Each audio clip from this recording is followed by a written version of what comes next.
Students, कैसे हैं आप सब? अच्छे होंगे।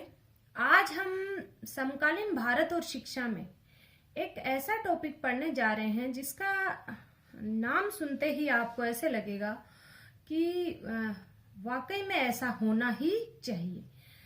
ऐसी कौन सी समिति थी जिसने ये टाइटल दिया था कि शिक्षा बिना बोझ के, एजुकेशन विदाउट बर्डन, यानी शिक्षा ग्रहण करते समय किसी भी प्रकार का बर्डन है वो हमारे मस्तिष्क पर नहीं होना चाहिए।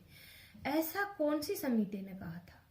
तो स्टूडेंट्स, आज हम इसी के बारे में चर्चा करने जा रहे हैं कि ऐसी सिफारिश कौन सी समिति ने की थी या इसके लिए कौन सी समिति का गठन है वो किया गया था। तो आज के वीडियो में हम इसी समिति के बारे में जानने वाले हैं। तो सन 1992 में भारत सरकार के मानव संसाधन विकास मंत्रालय ने MHRD जिसने एक राष्ट्रीय सलाहकार समिति बनाई। उस समिति ने देश भर के एक राष्ट्रीय सलाहकार समिति बनाई और उस समिति ने देश भर के 8 शिक्षाविदों को शामिल किया। देश भर के 8 शिक्षाविद उस समिति में शामिल हुए और इस समिति का जो अध्यक्ष है वो नियुक्त किया गया प्रोफेसर यशपाल को, और इन्हीं के नाम पर इस समिति का नाम यशपाल समिति है कि इन्हीं के नाम पर इस समिति को यशपाल समिति के नाम से जाना जाता है। समिति को इस बात पर विचार करना था कि जो महत्वपूर्ण बात है उस पर आप ध्यान देना कि समिति को इस बात पर विचार करना था कि शिक्षा के सभी स्तरों पर विद्यार्थियों, विशेषकर छोटी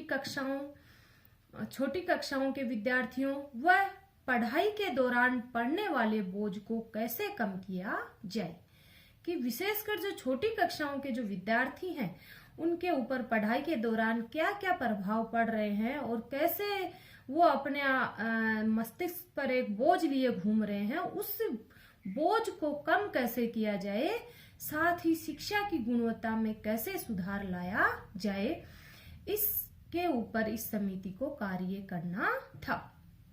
तो समिति को इसके जिस उद्देश्य पे काम करना था उसके बारे में मैंने आपको बताया। अब जब समिति को ये मिला कि शिक्षा बिना बोझ के, एजुकेशन विदाउट बर्डन, तो इस समिति ने 15 जुलाई 1993 को अपनी रिपोर्ट प्रस्तुत की। यानी समिति बनी कब, गठन कब हुआ? 1992 में।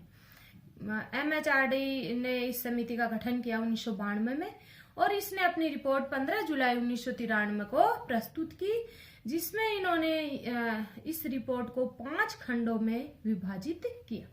5 खंडों में हम कहें इसकी प्रस्तावना, इसका शिक्षा क्रम के भार की समस्या पर विचार विमर्श करना, समस्या की जो समस्या में कहाँ समस्या आ रही है और उनको कैसे सुधारा जाए उनकी सिफारिशें करना, और इसका विभिन्न भागों में विभाजन करना कि कैसे कैसे है वो शिक्षा में सुधार किया जाना चाहिए। तो वो जो समिति की जो मुख्य सिफारिशें हैं वो इस प्रकार से हैं। पहली जो बात है इसमें हम करते हैं, पहली तो यही बात है कि शिक्षा बिना बोझ के, ये इनका एक टाइटल था कि शिक्षा है वो बिना बोझ के होनी चाहिए। अब इन्होंने इसमें क्या किया है उसके बारे में हम पॉइंट वाइज जानते हैं कि सबसे पहले तो इन्होंने क्या किया कि विद्यालयों में सामूहिक गतिविधियों तथा सामूहिक उपलब्धियों को प्रोत्साहित किया जाना चाहिए। समिति का जो पहला जो विचार था वो ये था कि विद्यालयों में सामूहिक गतिविधियों और सामूहिक उपलब्धियों को प्रोत्साहित किया जाना चाहिए। दूसरा जो विचार था समिति का वो ये था, सिफारिश या विचार हम कहें, वो ये था कि पाठ्यक्रम निर्माण तथा पाठ्य पुस्तकों को तैयार करने की प्रक्रिया क्या होनी चाहिए, उसका विकेंद्रीकरण होना चाहिए। वो सिर्फ ऐसे नहीं कि निजी जो लोग हैं उन्हीं के हाथों में दे दिया जाए, उसका विकेंद्रीकरण किया जाना चाहिए और जिससे क्या हो सके, छात्र सहभागिता है वो प्राप्त की जा सके।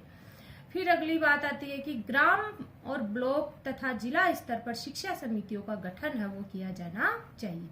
ग्राम ब्लॉक और जिला स्तर पर शिक्षा समितियों का गठन किया जाना चाहिए। जिससे क्या होगा, जिससे होगा कि जो विद्यालयों का जो नियोजन है, जो परीक्षण है, वो स्वतंत्र रूप से ग्राम स्तर पर भी किया जा सके, ब्लॉक स्तर पर भी किया जा सके और जिला स्तर पर भी किया जा सके। जिससे क्या हो, शिक्षण का जो कार्य है वो सुचारू ढंग से किया जा सके।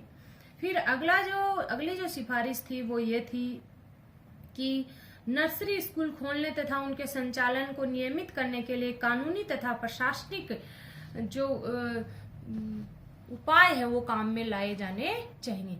कि नर्सरी जो विद्यालय खोल रहे हैं और इनको खोलने के लिए जो संचालन समिति का गठन हम कर रहे हैं, वो जो प्रशासनिक उपाय हैं वो काम में लिए जाने चाहिए। फिर अगली जो बात है वो है नर्सरी कक्षा में प्रवेश के लिए जो इंटरव्यू लिए जाते हैं या जो साक्षात्कार लिए जाते हैं वो नहीं होना चाहिए। नर्सरी कक्षाओं में प्रवेश के समय किसी प्रकार का साक्षात्कार है वो नहीं लिया जाना चाहिए। लेकिन फिर भी हम आज देखते हैं कि प्राइवेट सेक्टर में जैसे हम कहें बहुत बड़ी उच्च मानकों वाली जो विद्यालय है, उनमें स्टूडेंट्स के साथ साथ उनके माता पिता का भी साक्षात्कार लिया जा रहा है। तो यशपाल समिति ने तो विद्यार्थियों के साक्षात्कार के लिए ही मना कर दिया था, लेकिन ये बात बढ़कर कहाँ तक पहुंच गई है कि माता पिता का भी साक्षात्कार है वो लिया जा रहा है। और जो प्राइवेट अगली जो इनकी सिफारिश थी वो ये थी कि प्राइवेट विद्यालय जैसे निजी विद्यालय हम कहें, उनको मान्यता जो दी जा रही है उनमें थोड़े नियम है वो कठोर अपनाए जाने चाहिए। ऐसे आसानी से उन्होंने कुछ दिखा दिया, बिना किसी सर्वे के ही उनको मान्यता दे दी, इस तरह से नहीं होना चाहिए। उनका भवन किस जगह है, कैसा वहाँ का वातावरण है, कौन सी कक्षा तक वो मान्यता ले रहे हैं, उस कक्षा तक के लिए उनके लिए समुचित संसाधन है कि नहीं, ये सब देखकर ही उस विद्यालय को मान्यता है वो प्रदान की जानी चाहिए। ऐसी सिफारिश भी यशपाल समिति ने की थी। फिर अगली जो सिफारिश है वो ये है कि गृह कार्य, ये जैसे हम इसको महत्वपूर्ण कह सकते हैं, गृह कार्य पाठ्य पुस्तक से हटकर दिया जाना चाहिए। ये नहीं कि जो हमने कक्षा में पढ़ाया वो ही गृह कार्य दे दिया और बच्चा उस बैग को उठाए घर लेके जाएगा, गृह कार्य करके वापस ले आएगा। यानी आपने जो पढ़ाया है उससे थोड़ा हटकर है वो गृह कार्य होना चाहिए, जिससे क्या हो सके, जो विद्यार्थी है वो उसकी जो चिंतन शक्ति है उसका विकास है वो हो सके, वो सोचे और चिंतन करे कि मुझे इसमें क्या करके ले जाना है, न कि जैसा उसकी बुक में लिखा है उसको उसने वैसा का वैसा लिखा और विद्यालय में लेकर चला गया। तो यहाँ पर विद्यालय की जो विद्यार्थी है उसकी जो हम कहते हैं रटने की जो आदत है उसका ही विकास हो रहा है, उसकी चिंतन शक्ति का विकास है वो नहीं हो पा रहा है। अगली जो सिफारिश है, हाँ अच्छा, इसमें एक बात इन्होंने ये कही थी कि छात्रों को घर पर गृह कार्य के लिए बारी बारी से, जैसे आज एक बुक ले गए कल दूसरी ले गए, जो बस्ता है उनका जो बैग है वो विद्यालय में ही रहना चाहिए, घर पर उनको बैग लेकर नहीं जाना चाहिए। घर पर तो उनको एक ऐसी नोटबुक उनकी होनी चाहिए होमवर्क की जो वो ले जा सके, जिसमें उनको जो बुक्स है उनसे कुछ अलग दिया है, कुछ सोच समझकर चिंतन करने वाला टॉपिक दिया है, जिसको वो अपने मन से कुछ करके लेकर आते हैं। ऐसा ही उनका होमवर्क होना चाहिए, यानी बहुत कम जो उसमें उनको सोचना पड़े, चिंतन करना पड़े या लॉजिक लगाना पड़े, बहुत ही सीधा साधा सा होमवर्क उनका होना चाहिए, जिससे बच्चा है वो बर्डन महसूस ना करे। फिर अगली जो सिफारिश है वो ये है कि प्राथमिक कक्षाओं में शिक्षक छात्र अनुपात 1:30 कर दिया जाना चाहिए। प्राथमिक कक्षाओं में शिक्षक छात्र जो अनुपात है वो 1:30 कर दिया जाना चाहिए।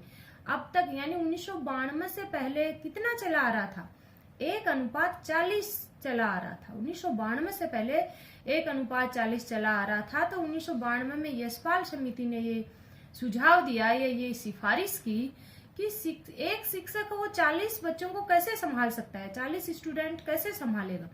इसलिए इसको कम किया जाए इस रेशियो को, और इस रेशियो को कम करके कितना कर दिया जाना चाहिए, 1:30 है वो कर दिया जाना चाहिए, यानी 1:30 है वो कर दिया जाना चाहिए। एक अध्यापक और 30 जो बच्चे हैं वो कक्षा में होने चाहिए।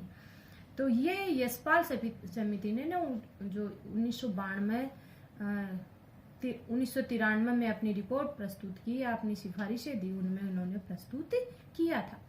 अगला जो पॉइंट आता है वो ये है सिफारिश का कि बाल केंद्रित सामाजिक वातावरण के निर्माण के लिए इलेक्ट्रॉनिक माध्यमों से प्रचार है वो, या इलेक्ट्रॉनिक माध्यमों का अधिक से अधिक प्रयोग है वो किया जाना चाहिए। जैसे इन्होंने ये सिफारिश की कि शिक्षा टीवी पे जो है दूरदर्शन पे शिक्षा दर्शन नामक नियमित दूरदर्शन चैनल है वो चालू किया जाना चाहिए।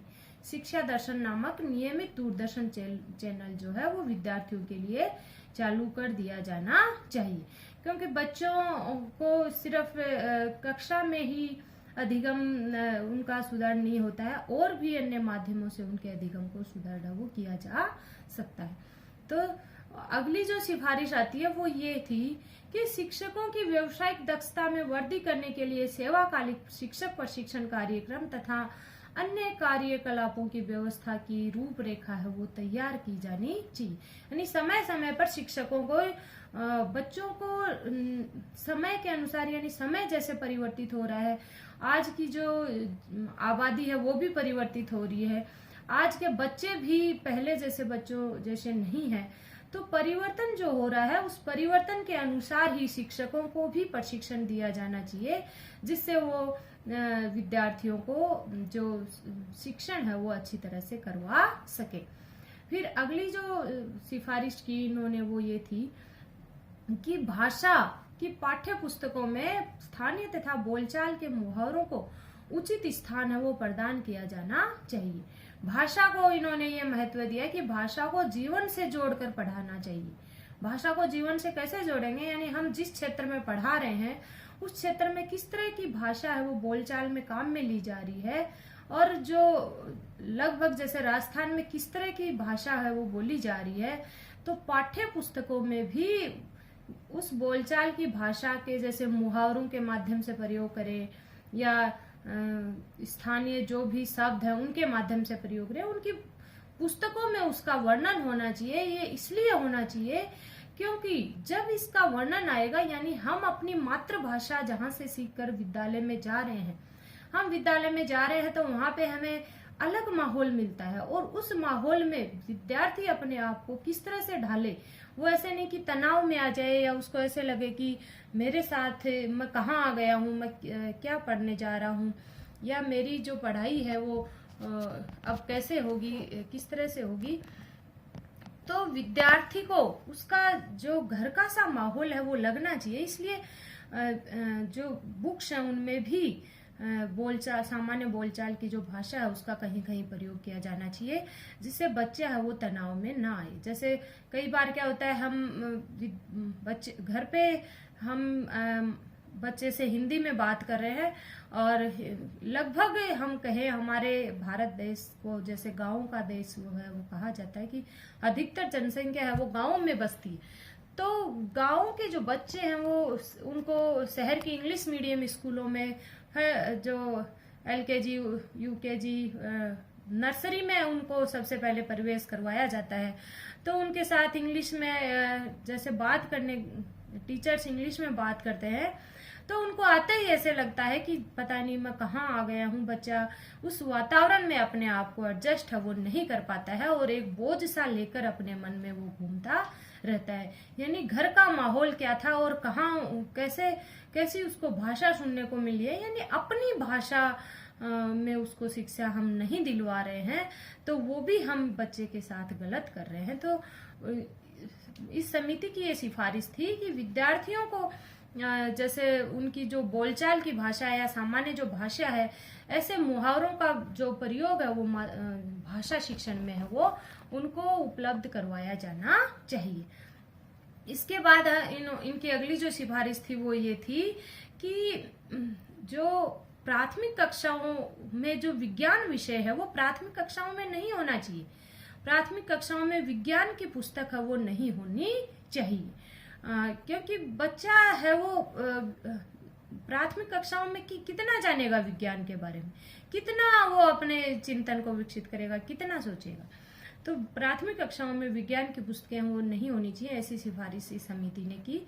और इसके बाद एक जो सिफारिश थी वो ये भी थी कि स्वतंत्रता के बाद का इतिहास कक्षा 6 से 8 की कक्षाओं में पढ़ाया जाए। कक्षा 6 से 8 की कक्षाओं में स्वतंत्रता के बाद का इतिहास है वो पढ़ाया जाए। इससे पहले की कक्षाओं में यानी प्राथमिक कक्षाओं में स्वतंत्रता के बाद का इतिहास है वो नहीं पढ़ाया जाना चाहिए। ये इनकी क्या थी, सिफारिशें थी। अब इसकी जो महत्वपूर्ण जो तथ्य रह गए हैं उनकी चर्चा हम अगले वीडियो में करेंगे। धन्यवाद।